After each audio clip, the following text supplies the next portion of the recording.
Ano pangalan mo, ga? Wawi? Ay, Wawi daw ah. Basta si Wawi, Wawi talaga mention niya. Hello mga guys. Upod ko diri guys, nga na-admit man sa amon nga hospital. 7 years old na ni siya guys, kawawa siya guys. Guys, nagsakit mo nga tiyan. Wala na. Daw nang taon ko ang likod mo guys, Ay, makatindog man siya. Ay, kawawa. Bali ang likod mo, hala. Nagbukol ang iya nga spinal. Bali, nag-amo siya senior spinal. Tani siya. So, 7 years old ni siya, nay. Amo ni iya nga lula, guys. Gibayaan ni siya sang iya nga nanay.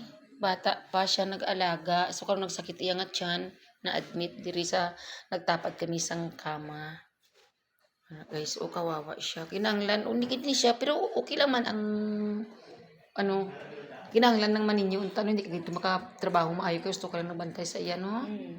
Tama lang ka na bantay. So, kinanglan man ang gid nila sini guys, para lang sa bata. Masipagkaon na lang.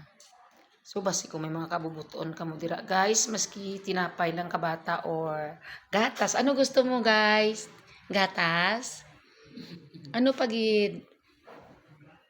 Ano? Ano pa, tinapay? Bukas, hindi mo gusto? Sidam? Ulam? Ilocano man ang sidam pag ulam. Sida. Gusto mo sida? Ka pala ka mag-Ilonggo. Sige. Nag-Ilocano pa ko ng Ilonggo pa. Uy siya guys. Nagsakit daw ning iyangat tiyan. Medyo naglupot-lupot. So, kaluoy ka pamalas na initan. Wala gali ka electric pan. Dito abing electric pan banda sa akong. So, nakita ko siya. Nagbisita ko sa isa ka tapad lang man sa pertahan. Nagatag ko sang sang tinapay kag saging. Hindi ko napansin niya. May bukol gali isa sa likod. Subong na nga daw kamingaw.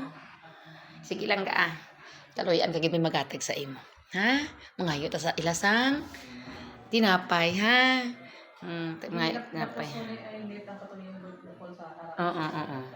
Kawawa siya, be. Ang nasindugan mo, guys, be. Tigdag ka ka. Ay, kaluoy man. Sige lang, ara si God magbantay sa imo. Alagaan ka ni God. Sa likod,